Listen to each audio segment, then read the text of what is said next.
What a crowd, what a crowd. Welcome Rotarians and guests to the Rotary Club of York. It's a great day to be a Rotarian, where our motto is service above self. And if you would this time, for the first time together as a Rotary Club, let us recite the four-way test. Is it the truth? Is it fair to all concerned? Will it build goodwill and better friendship?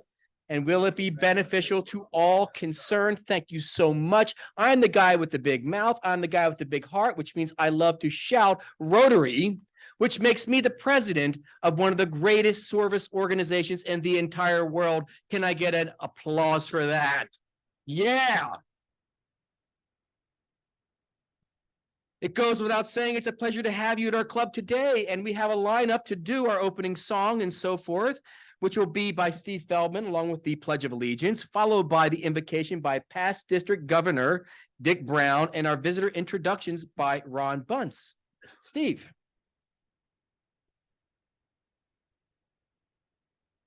You notice he didn't tell me what to sing. Singer's choice. We'll make it God Bless America today. Please join me. God bless America, land that I love. Stand beside her and guide her through the night with a light from above. From the mountains to the prairies, to the oceans white with foam. God bless America, my home, sweet home. God bless America, my home, sweet home. I pledge allegiance to the flag of the United States of America and to the republic for which it stands, one nation under God, indivisible, with liberty and justice for all.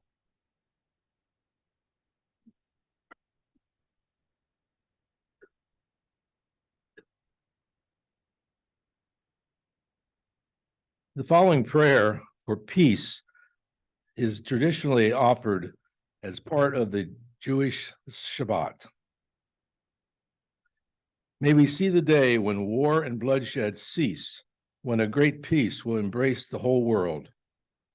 Then nation shall not threaten nation, and humankind will not again know war. For all who live on earth shall realize we have not come into being to hate or destroy, but to praise, to labor, and to love. Compassionate God, bless the leaders of all nations and municipalities with the power of compassion. Fulfill the promise conveyed in Scripture. I will bring peace to the land, and you shall lie down, and no one shall terrify you. I will rid the land of vicious beasts, and it shall not be ravaged by war. Let love and justice flow like a mighty stream. Let peace fill the earth as the waters fill the sea. And may we all say, Amen.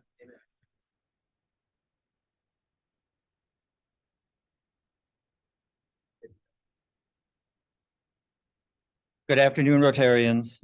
I'm pleased to have the honor of introducing today's guests. When I call your name, please stand and remain standing until President Aaron has welcomed you. Visiting Rotarians, District Governor-elect Paul Thompson, Home Club Hershey. John Bailey, Home Club Hanover, guest of President-elect Courtney Piccolo.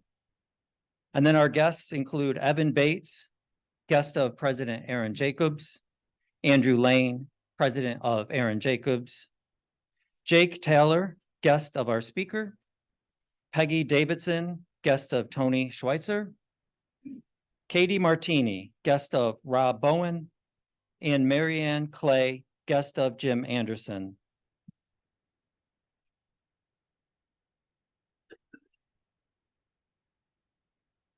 All right, welcome to the Rotary Club of York, home of some of York County's finest with outstanding programs and service. And I've got a question for those who are standing. Who is at our club here for the first time? Raise your hand. All right, welcome. Who's at our club here for the second time? All right, excellent, kinda. Who's here for the third time? You don't count, but I'm looking at you, Katie. It's time to be a Rotarian. Rotarians, please help me welcome our guests. Thanks, gentlemen. On to announcements. We got a lot of them. If you look back in the far right corner, there's somebody with his hand raised. That is the undisputed and self-anointed crab eater of the Etzweiler Crab Fest on Thursday. Of course, I'm talking about myself because I talk about him the best. Thank you for the fellowship committee for hosting that event at the Etzweilers. They did a great job. And bonus, we had 4 or 5 student exchange people with us, and it was a great evening. So thank you, Ashley. Where are you, Ashley? There she is. Good job, Ashley. Oh, and well, how long has he been since Bob's been here? How long? I'll tell you what, you tell your dad for every bushel of crabs he gives me, I'll give him a half credit of makeup. All right. PPE has a meeting coming up on Wednesday, September 13th at 8 o'clock via Zoom. And oh, by the way, the next CRDC plastic bag pickup is also scheduled for next Wednesday during our program right before that. So please bring your collected plastics to the Country Club of York in the second parking lot between 11:30 and 12. By the way, we are making a big difference with pollution in York County and recycling. Please keep up the good work, Rotarians. On to fun, sun, and good Rotarian fellowship. The Lancaster Sunrise Rotary Club is sponsoring Rotary Day at the Barnstormers at Clipper Stadium in Lancaster on Sunday, September 17th.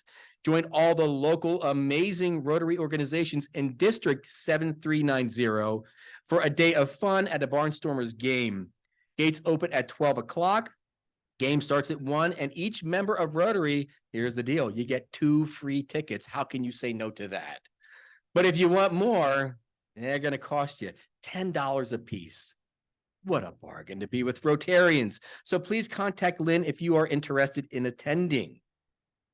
Next announcement, we're going to talk about our disaster grant for Maui. Our York Rotary Foundation has pledged a matching disaster grant of up to $2,500 for donations from members for the Maui fire relief. Donations will go to the Hawaii Rotary District Club Fund established for this cause. For those of you who have participated so far, thank you very much. If you haven't participated yet and you want to and you don't know how, you can do it by credit card, or you can let Lynn know, or you could send a check or do it through our website. We're going to keep this going until next week, September the 15th. On to more fellowship-related things, something I like to call Rotary on a boat. The Fellowship Committee, again, in the river, along the river, will host a boat trip on the Chief Uncas, a restored electric boat built by Adolphus Bush that is operated by the Susquehanna National Heritage Area. This event will be held on Thursday, September 14th. That's next week at 4 o'clock. So golf and tennis on Monday, go on a Rotary boat ride on Thursday. You see how this is a fun club. Please RSVP to Rob. It's $20 to attend the event, and we'd like to see you there. And now it's my privilege to invite my friend, visiting dignitary, District Governor-elect Paul Thompson, to talk about the Rotary Foundation dinner. Paul. Thanks a lot, Aaron. Great to be here. It's my 3rd time. If I come 4, I think I may join the club. Yeah. I think I'm going to have to. And of course, as district governor next year, I'm going to consider myself part of this club anyway. I'm here today with Ben Hoover, who's my mentor to become governor next year. So I'm looking forward to that. And I just wanted everybody here to get a personal invitation from me to come to our foundation dinner. November's foundation month for Rotary. We're having a big dinner on November 4th up at the Hershey Lodge. We're going to have all exchange students here. In fact, Ashley Etzweiler is now going to become the inbound chair for that committee, which thank you, Ashley. That's great. And Andy Barnes also here is going to join the Global Scholars Committee. So we have 2 great district positions filled. But for the foundation dinner, as you all know, you're very proficient in everything you do. Of course, Rotary has to have a foundation. It would only make sense to do all the great things we do worldwide. Billions on polio, Peace Scholars, just think of all the grants, all the sort of things your club does. All that money comes back, and we're talking billions. In fact, one member of your club is now a member of the Arch Clump Society, which is really a remarkable contribution. And we'd like to also recognize her if possible. So please put that down, save the date, November 4th, up in Hershey. We're going to have a party. We're going to have live music from the Milton Hershey School. We're going to have just a lot of recognition and fun. And it is one of the most important things that Rotary does throughout the year. Raise money so we can spend money. And all the activities you see, all the things we do is for Rotary. So thank you so much. Appreciate it.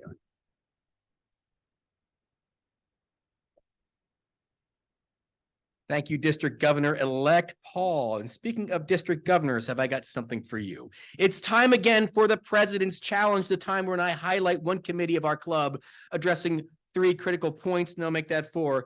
One is to inform the membership about the committee, and this one's been off the radar for a while, so we're excited to hear from Ben. Second is to promote the committee. Third is to invite Rotarians to share ideas so they would have for the project. And fourth is to recruit members to become a part of that committee. And remember, this is the challenge, not just to Ben, but this challenge is to you. I challenge that the committee brings on at least 1 new member, create a new service project, or try 1 new thing. And I challenge members to join a new or additional committee, bring forth a new idea, and volunteer for at least 1 service project. And I really challenge every person, and this year we're going to do it, to understand what it is this club does and what this club can do. And with that, a man who knows everything about service above self, please welcome past District Governor Ben Hoover.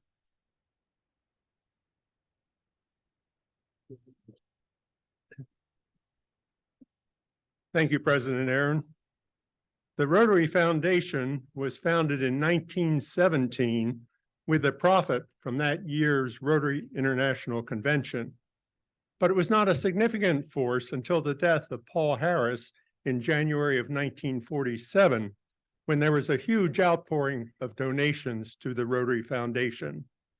Later that same year, the Rotary Ambassadorial Scholarships were established, the longest running program of the foundation. The scholarships are for postgraduate study in a country other than their own.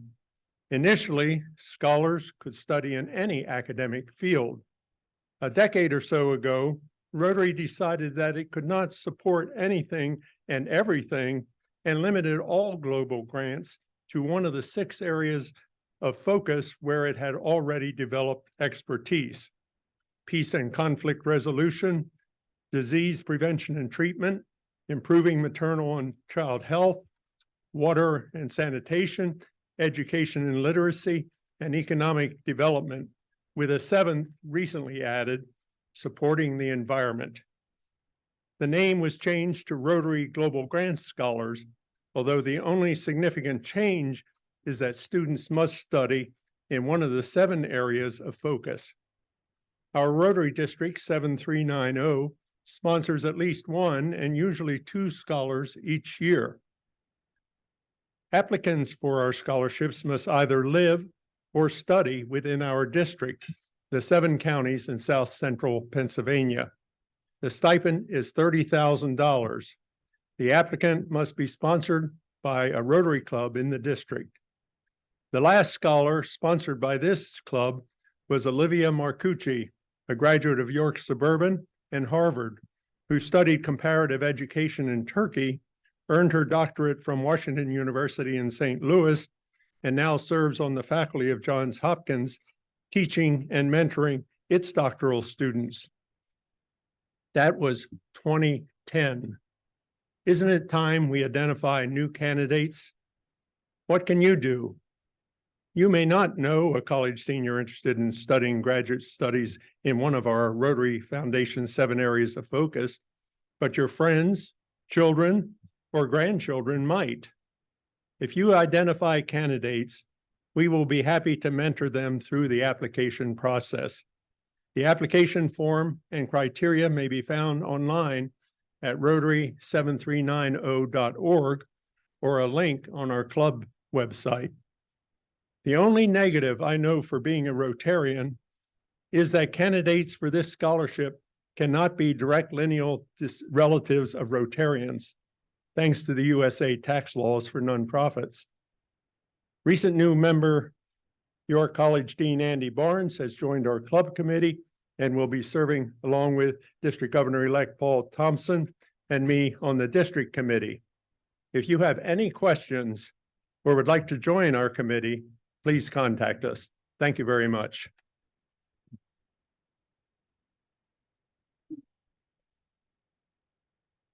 Thank you, Ben. I have to admit, when I became president and I looked at the list of committees, most of them made sense until I got down to the scholars part. And I honestly didn't know what it was until I called Ben and say, can you tell me about this?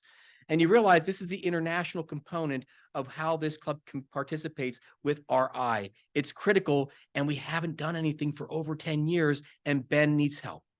So that's the challenge, my fellow members.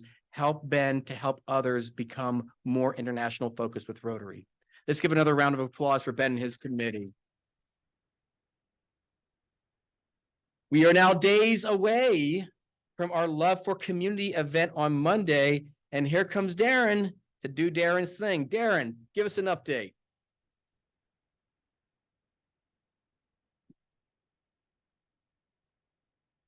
Hello, Rotary Club of York. So I had a very short and sweet right up here to tell you about the event, the Rotary fundraiser event on Monday. And then right before I come up, of course, Lynn hands me like 5 more bullet points. So I apologize. We're going to keep it short as possible, but I'm going to jump around a little bit. So first off, the event is Monday. If you haven't already signed up, there is still time. If you remember one thing, I know many of you sign up. Many of you are going to join us on Monday. If you haven't, you can come for the golf. You can still get you in croquet, tennis, pickleball. And then if you can't make it during the day, I get it. A lot of people work. Come for dinner. It's $75. We have a great time. We're having a really good dinner this year. We got surf and turf, I think. We got 2 desserts. It's going to be a great show and some really amazing auction items. The auction committee this year, Dee and Aaron Rank, who's not here, they put in some amazing work, and a couple other people. Gene, I apologize if I left your name out, but really great items up for auction as well. All right, I want to make sure that I thank our generous presenting sponsors, North Industrial Chemical and Fox 43. They've been consistently helping us year after year, and I can't thank them enough. We also have WellSpan Health as a diamond sponsor and 2 platinum sponsors of the Powder Mill Foundation and SNH Express. So if we could please just give them a round of applause for their benefit. All right, let me make sure I hit everything. This year, what we're sponsoring is the downtown beautification. So that's just one piece of this. That's what I really love about the event this year is we are more than covering the expense of making our downtown, the square, so beautiful and upgrading for all the people that to go through there. And we get our Rotary plaque on the downtown as well. So I love that that's going to be there. But we also have many other things that we donate, and portion of the funds are going towards our, I think it's a grants committee or another committee that gives out to other worthwhile causes in our area. So I think that was it. Again, I apologize. I had some extra things to put in there, but that is it. Please sign up. The link is on our website. You still have time. We have to have everybody in by this Friday who's participating, but I look forward to a great day of fun and festivity this Monday here at the Country Club of York. Thank you so much.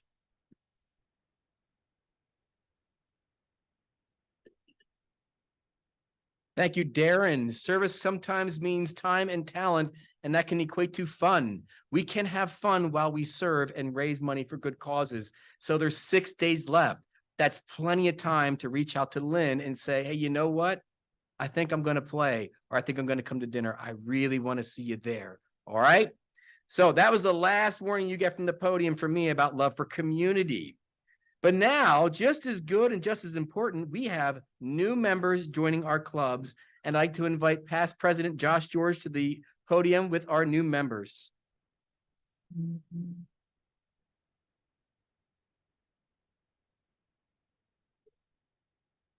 Thank you, President Aaron. Apparently, you're supposed to bring an umbrella up to the podium and not do anything with it.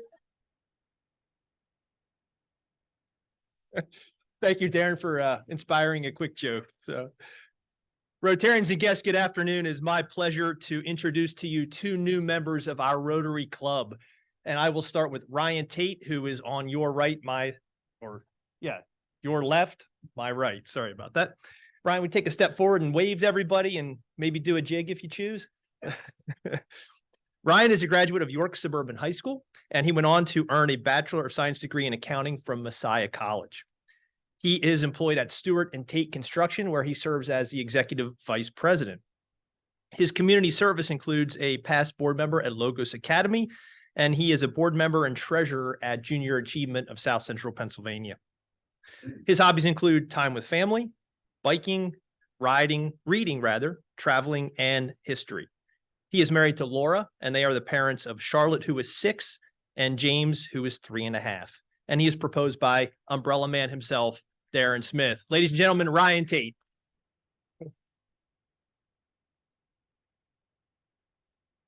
And second today, we have Scott Porter. Scott is a graduate of Westminster High School and went on to Towson University, where he earned his Bachelor of Arts in English. He is the co-founder and CEO of an IT consulting firm called Cloud Now Consulting. He served in the military, in the U.S. Army, and rose to the rank of captain. His community service includes he was a 12-year board member and the past board chair for the Children's Home of York, and he serves on the technology committee for techforchange.org. His hobbies include travel, time with family, and cooking. He is married to Michelle, and they are the parents of 3 adult children, Dirk, Brianna, and Mariah. And he is proposed by past President Dave Hoffman. Ladies and gentlemen, Scott Porter.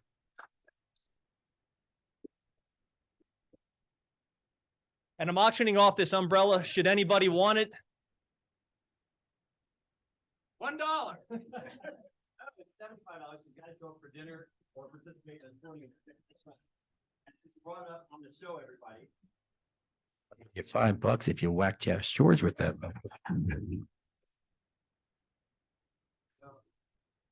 Wow. Raindrops keep falling on. You're going to need that just for the shade. Yeah, there you go. What are we talking about? New members. Hey, I'm not going to lie, gang. You're very fortunate to be a member of this great club. I'm also not going to lie because we're very fortunate to have you as members. This is a perfect match, I assure you. And don't just be a Rotary member, become what we call an outstanding true Rotarian. And for those of you who are keeping score, like John Kleindentz usually does, we are a growing Rotary club. More on that later. And, well, let's give one more round of applause for the new members. Speaking of John Kleindentz, I'd like to invite him to the podium to introduce our wonderful program today. John.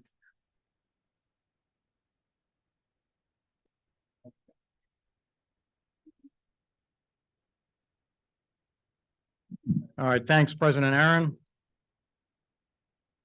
It's my honor to substitute today for Mike Summers, who usually takes care of any of our programs anywhere nearly related to political issues. So I think Mike might trust me enough to do this. But it's my honor also because I've known Lloyd for a long time. So it ties in very nicely. Our speaker today is Lloyd Smucker, Congressman for the 13th District of Congress. The district that he represents ranges from Hanover to Ephrata and Elizabethtown to near Conowingo. It includes a large part of York County and all of Lancaster County. He represents a population of about 775,000 people. I've personally known Congressman Smucker since about 2009. We were just talking about that when he took office as a Pennsylvania state senator for the 13th district, where I was a constituent and got to know Lloyd. Prior to being elected to his first political position, Lloyd owned and operated the Smucker Company, a commercial construction firm, for 25 years and grew the small business eventually to more than 150 people. He was elected to the Pennsylvania Senate in 2008 and served 2 terms where he chaired the Committee on Education. In that capacity, he pioneered reforms to increase accountability in education spending and worked to ensure that Pennsylvania students had access to quality education. He led the charge to hold elected officials accountable by proposing reforms to the ethics guidelines. We may have to revisit that. As a member of the Senate Appropriations Committee, he made it a priority to rein in spending and build a reputation as an independent-minded conservative who seeks creative solutions to complex problems. Congressman Smucker was elected to Congress in 2016. He states that he wants to reignite the American dream. As a member of the Ways and Means Committee and a senior member of the Budget Committee, Lloyd champions policies that make it possible for every person to pursue the American dream, including increased economic opportunity for everyone, reining in Washington's out-of-control spending, and providing regulatory relief to small businesses so they can expand and create jobs. Representative Smucker is fighting to support America's free enterprise system, to expand apprenticeships and technical education opportunities for all students, and help hardworking Americans save for retirement. I'm all about that since I'm going to retire at the end of the year. Congressman Smucker will address what is happening in Washington, D.C., and we'll have some time afterwards for some questions from the audience. Fellow Rotarians and guests, please warmly welcome Congressman Lloyd Smucker.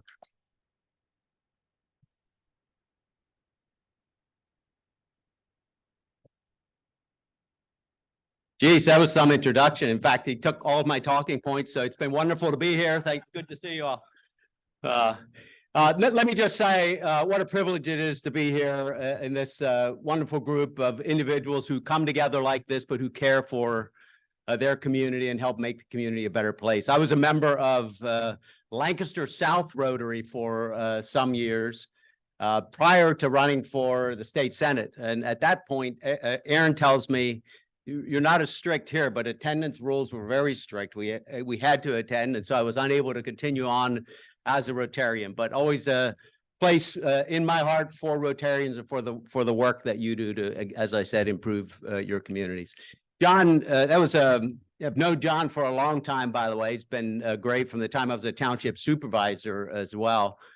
But he gave some of what I've been doing in the state Senate and in Congress, but I thought I'd fill in the pieces of where I came from. I'm an unlikely member of Congress, and I'll tell you why in a bit, but there may be folks, the district that I represent is about 60% of York County, includes about 60% of York, which I love, by the way.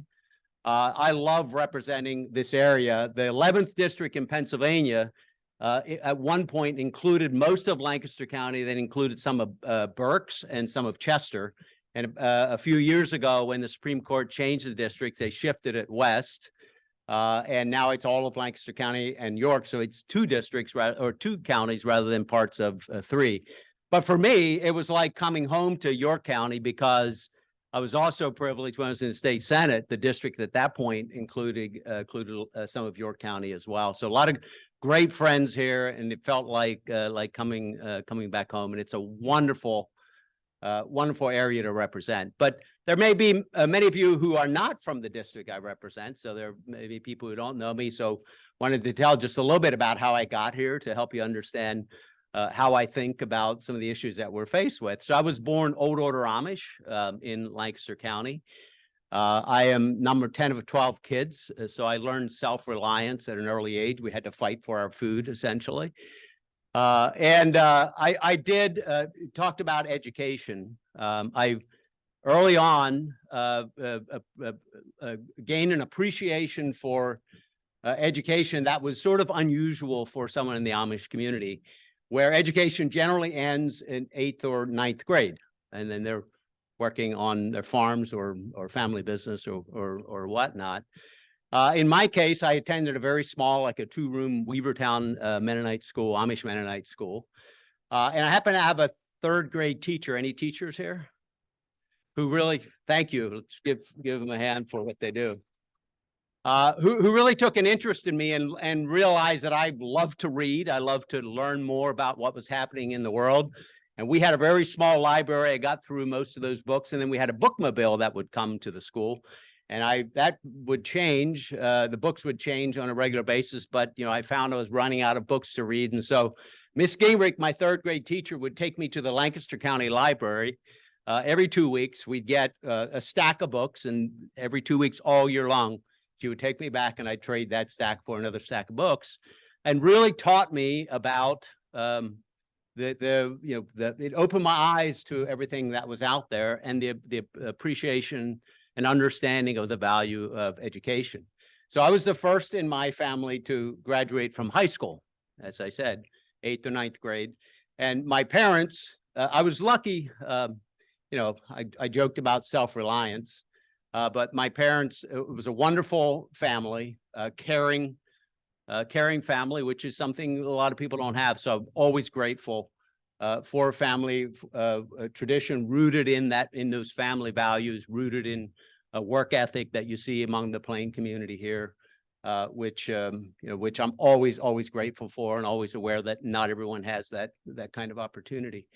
But when I went to my parents about the idea of attending high school, they're like, "No way, this is not something that we do." Eventually relented with the condition that I had to attend a private Amish Mennonite school. It was Amish or Mennonite school. And I couldn't go to public school. But so I'm a graduate of Lancaster Mennonite, and that came with tuition, which I had to pay. And so I paid my way through high school by hanging drywall at night. I would hang till 10, 11 o'clock at night, would be out hanging drywall, and then attend school the next morning, which led to my first career, if you will. I graduated at 17 years old. I was planning to go to college, but my older brother, who I was hanging drywall for, had a very small company with just a few employees, said, "You want to buy a business?" So for $1,000, which I paid him over a period of time, I found myself as a 17-year-old in business, running the operation from a spare bedroom in my parents' home. Now, when I say that, people say, "How could you possibly have a spare bedroom?" But remember, I was one of the youngest, so there were some gone by then. And then I went to college at night. So I'm a non-traditional college student, which is a larger and larger percentage of college students today are making career changes or choosing to go to college part-time, whatever it may be. That was me. So I knew nothing about running a business, and I went to school at night. Franklin Marshall College at that point had evening classes, and I learned how to run a business at night and put it into practice immediately while I was running the business. We grew it for over a period of 25 years. Another brother came. We have lots of brothers. Another brother came on, and we grew it into a regional leader in the type of commercial contracting that we're doing, walls and ceilings, like this kind of work, working as a subcontractor for all of the general contractors in the area, including, I think, Stewart and Tate. I believe we did work with Stewart and Tate. The business still operating by a brother of mine, sort of a regional leader in Delaware and Pennsylvania. But I share that story because it really America. We tend to look down on America sometimes. Many people today. We're seeing more division, more acrimony among Americans based on political views than we've seen in a long, long time. And we need to figure that out and solve that. It's about as bad as I've seen since I've been in elected office. I started first, as I mentioned, a township supervisor, and then 8 years in the state Senate, and now I'm in my fourth term in Congress. And today, Americans are choosing who to be friends with. They're choosing where to live. They're choosing activities to do based on the people they want to hang out with, which often are people who share their own political views. And you're seeing more and more hate for individuals who people disagree with politically, which is really sad. And I'll talk a little bit more about that. But despite all that, I still think that we live in the best country on the face of the earth, the best country in history that has provided more opportunity, lifted more people out of poverty, helped individuals live their lives as they would like, achieve their dreams than at any other time in human history.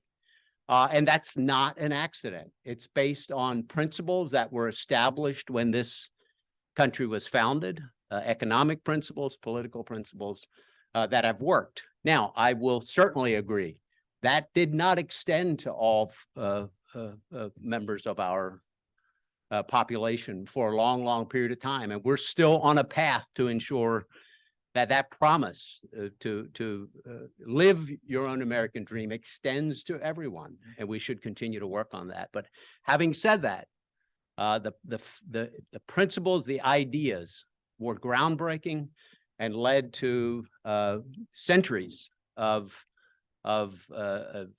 prosperity and opportunity that we hadn't seen before. I'll just mention, and I don't know, Aaron, you said how late? Another 10 minutes or so. I'll mention, okay, just a few things that I'm thinking about in Congress, and then I'll be happy to take questions. The focus on education I had mentioned.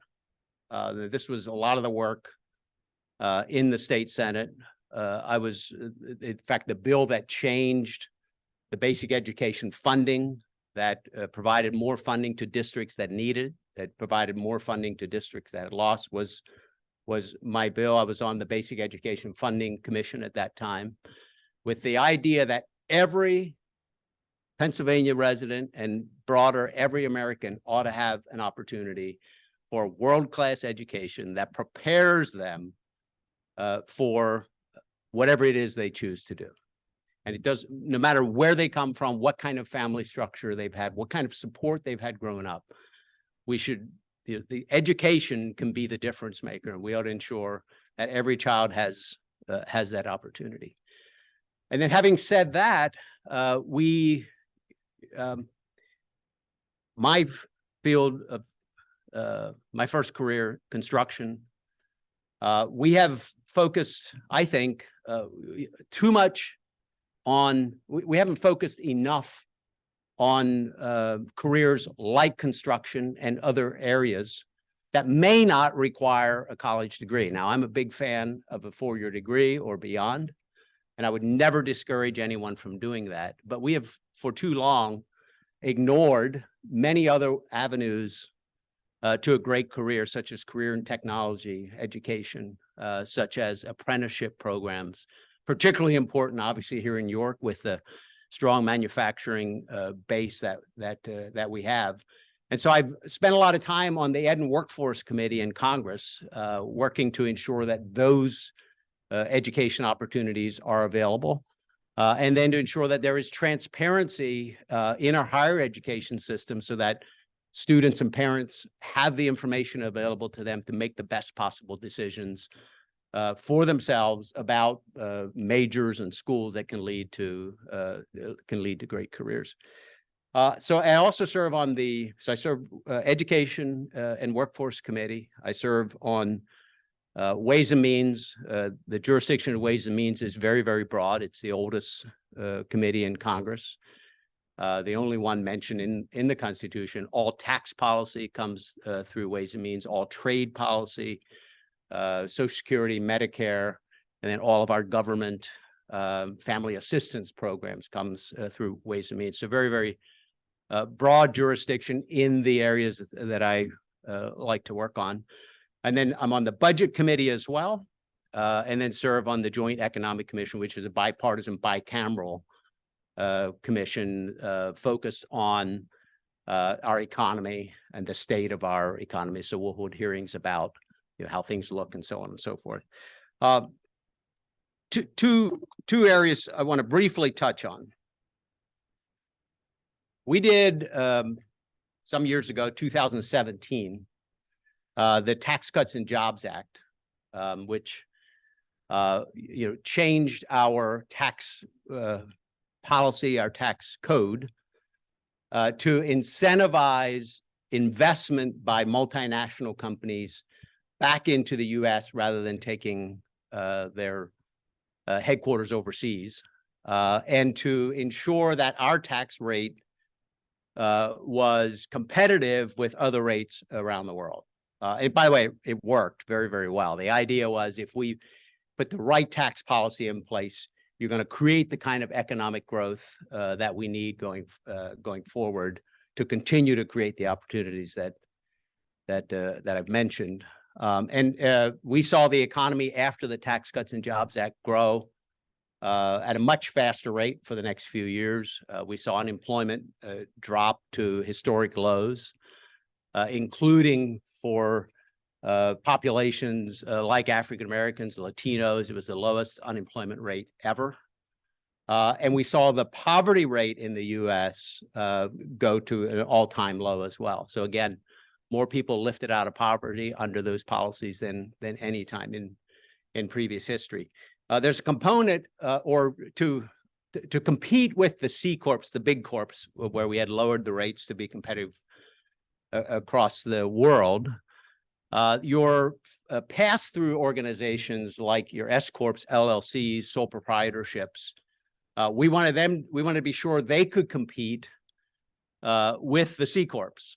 And so we created a new tax deduction for owners of closely held businesses called what we refer to as 199A, which is essentially a 20% deduction for those. Again, creating additional opportunities to reinvest back into their businesses, to reinvest back in their communities.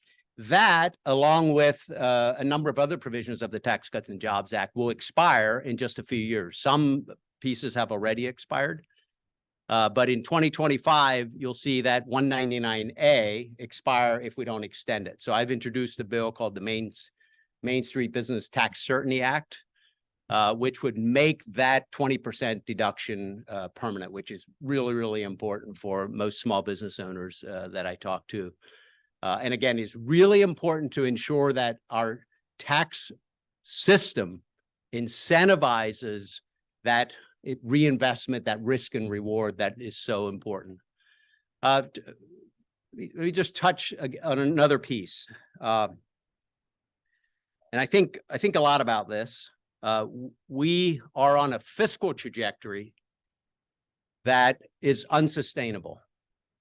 And this is going to be a little gloom and doom here, maybe, but I want to show you why it's a real problem. And then secondly, like, have you leave understanding that we can still fix it despite what you may hear. And there's a measure called debt to GDP. You're all familiar with that probably. This is debt that the US Treasury holds compared to our GDP, which is our entire economic output in a given year. And today, the debt held by the public, which does not include internal governmental debt, is about 100% of GDP, about 26, 27 trillion, essentially. Now, that doesn't mean much in and of itself, but a few key points to think about. We were at this level of debt at one time previously in our history, and that was right after World War II, when our debt hit a number of 102% of GDP. Now think about this. This was after World War II, when we had ramped up our manufacturing, when we had spent billions and billions of dollars to defend the free world. After that, we were at 102%. And then we implemented policies that, not we, I wasn't there, but policies were implemented at that time that changed the trajectory that we were on. And if you were looking at a graph of our debt going like this, over a period of about 30 years, it gradually came down. And by about the mid-70s, we were at a very sustainable debt to GDP ratio of about 30%. Over the past decade, our debt has risen dramatically. Of course, we went through COVID. We spent trillions of dollars for the CARES Act. And then even after COVID, the Biden administration spent trillions more and has really ramped up our debt compared to our economy. And we're at about 100%. But what's scarier is if you project out from CBO is a Congressional Budget Office that does all of these projections for us. They're projecting in the next 30 years that will only continue to go up. And in fact, by the mid-50s, we will be at about 200% of GDP. That's not sustainable, folks. There is almost no time in history where a country has spent that much, has taken on that much debt, and hasn't either faltered severely, declined, or just simply failed. And I've spent some time also looking at the rise and fall of nations and of empires. Before America, you had the British Empire, who it was around for a long time as well, and essentially peaked and fell when they took on too much debt. You had the Dutch Empire before that, and you had the Chinese that had multiple empires over thousands of years where you saw similar cycles. And what I think about is in 30 to 50 years, pick a number from now, we will know whether we've done what it takes to ensure that America continues to exist as we know it, and that those opportunities continue to exist. On our current path, you will have at some point a sovereign debt crisis, which will dramatically shift things. And when you see the rise of China, and what I think today is a decline in America, it's not hard to see where this could potentially go if we don't make the right decisions now. And so I think, you know, I love this job, I love what we're doing, but I think it's critically important that every generation continue to ensure that we keep that promise alive of being of America. Keep it there for our kids and our grandkids. And in 30 to 50 years from now, people will look back and see this, what is, I think, sort of a crossroads. And they'll be looking at how we responded to that. Will we be willing to make the decisions? Will we be willing to come together as a country to solve problems? Will we be able to govern in a way that puts us on a better path? You can still do it. But it's going to take a reawakening of the economic principles that made America great. It doesn't mean it has to be exactly what it was like in the past. We need to be thinking, you know, we have a lot of new developments coming with AI and robotics. There's a lot of unknowns, but we can ensure that America continues to be that light to the world, that beacon of freedom, because we know it'd be very differently if China becomes the dominant world power. On the economic scale, on the economic side, it can still be done if we start to make decisions now. And the most important decision we have to make is implementing economic principles that grow the economy at a rate faster than what is being projected now. CBO projects we're going to grow the economy at 1.5%, about 1.6. Historically, we've been at about 3%. They say we can't grow at 3% because we don't have enough workers. There's a lot of different reasons why, because of our huge costs of our entitlement programs like Social Security and Medicare. They're saying we're not able to fix this. I know we can, but we have to have the will. We have to have the will to do it, and we'll see whether we're able to get it done. But if you grow, the difference between an economy growing at 3% versus 1.5% is massive over a 30-year period. You can grow out of a lot of the debt we have if we implement the right economic policies. You do need workers. That's why immigration is so important.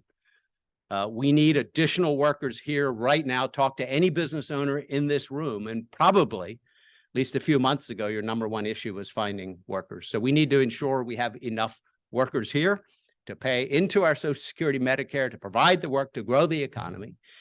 There's a number of other changes that we should be doing. Tax policy is very, very important. Trade policy is very, very important. I'm happy to take questions on any of it. And then the second thing we need to do is bend the curve on spending. And anybody that tells you we can't have a conversation about Social Security and Medicare just is not facing the facts. We need to ensure today that we implement policies to protect the promise that has been made to people who've been paying into Social Security and Medicare and who are relying on that during their retirements. We can do that as well. CBO is projecting that we will grow spending at about 5% per year. 5% per year, compounded. Think about that. If we were just able to reduce that to say 3.5%, we're not even talking about spending or reducing spending at current levels by a dime. I'd vote for that too. But if we can just reduce the curve, go to 3.5% instead of 5%, and then grow the economy at 3% instead of 1.5%, you can bend that curve down, and in 30 years we could be at a sustainable position. So my message is this: we have to now, today, make the decisions that are necessary. We have to let the American people know the trajectory that we're on, the importance of making some of the tough decisions that need to be made. I'm hoping we do a debt commission, which would go around the country and talk about the situation that we're in, and then propose solutions to fix it. We can do it. We can ensure that America continues to stand, continues to be that beacon of light to the world, continues to ensure that the freedom continues to reign across the world, and that individuals have decisions to make about their own futures. And so, again, as I said, it's an honor to represent this district. I thank you, those of you who are in the district, for the opportunity to do that. We spent a lot of time here in York, but just know that we are here for you. If you need any help with any federal agencies, or if you have ideas, you have thoughts, we are here for you. Give us a call, go to our website, smucker.house.gov. We're there to serve. I have Jake Taylor, who's a member of my staff. He waved his hand. Stand up there, Jake, so they can see you. And he's usually at our Red Line office or Hanover office. And so if you have anything we can be helpful, please know that we're here for you. So thank you. I appreciate the invitation to be here, and I look forward to your questions.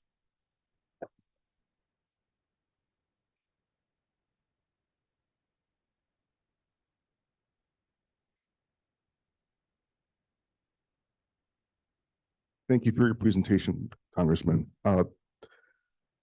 At the top of the introduction, it was mentioned that you represent 750,000 constituents. In other countries, it's much lower than that, 1 in 250,000, like in Japan, other industrialized democracies. And I think there's talk in the House about reducing that. We're increasing that ratio, because in a few years, it'll be 1 in a million. What are your thoughts on having more members in Congress? I mean, that would be a constitutional amendment. I'm not aware of any real proposals to do that. That as the population has grown, the size of a district has grown, but I haven't given that a lot of thought. I'd be open to potential changes, but that, as I said, that's a constitutional amendment, so it would take a long time to do that. I do get asked, we run every 2 years, and I get asked a lot, shouldn't it be 4 years? We're seemingly in constant campaign mode.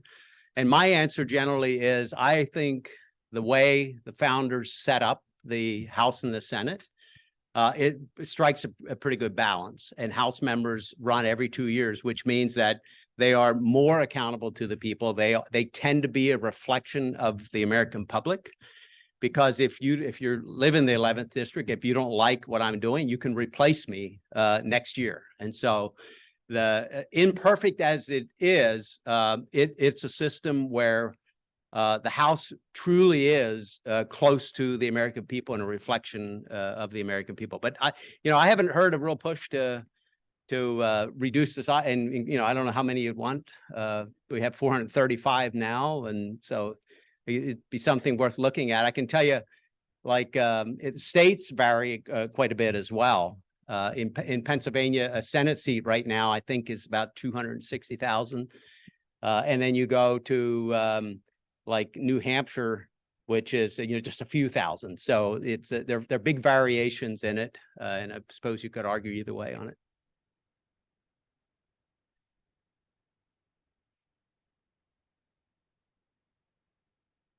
Congressman, thank you for coming and enlightening us. My question has to do with the sense that you have in the Congress. My vision is that Congress has continuously turned over much of its responsibility to the executive branch, and more we live under the executive branch, shall I say, fiats or rules, executive orders, whereas Congress should be taking more control of the agencies that have been created and disallowing some of the controls that come through the executive branch. Do you have any comment about that? Well, I mean, there's no question that the power of the president and the executive branch has grown, and that has increased in every administration, both Republican and Democrat. We did see, though, in the Biden administration, particularly with COVID, and then some of their reaction to that, using what they considered emergency powers to do things that would not have been thought of by a president previously, that's setting the precedent for that to continue. And I think I don't think it's what the founders envisioned, and I think we should get back to a Congress that is functioning effectively, and that essentially is a check on the presidency, which is what it's intended to be. We have a balance of powers. I can tell you, under our leadership with Speaker McCarthy, he is committed to, and it's been rough going sometimes, but he's doing a much better job of what we call moving things through regular order, which is through the committee process. Almost everything that was done in the previous 2 years of Congress did not even move through the committees of jurisdiction. It was essentially a group of leaders in a room who decided, huge, spending trillions of dollars along with the administration. We think that's really bad policy and not accountable to the American people.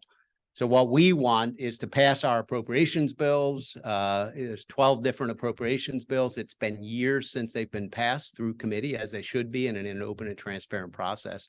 This will, if we're able to get back to this regular order, it will create more accountability for Congress and for the American people to see what Congress is doing. So I completely agree with that.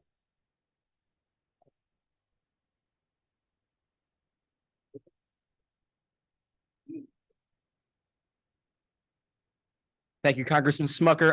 I heard your message, but what really stood out to me was your journey of how you got there. And as Rotarians, we all have a story about working hard and a journey we hope that leads to success. And your story is remarkable because you put your success aside to serve your community, that is service above self, as a public official. And that's exactly what we aspire to do as Rotarians.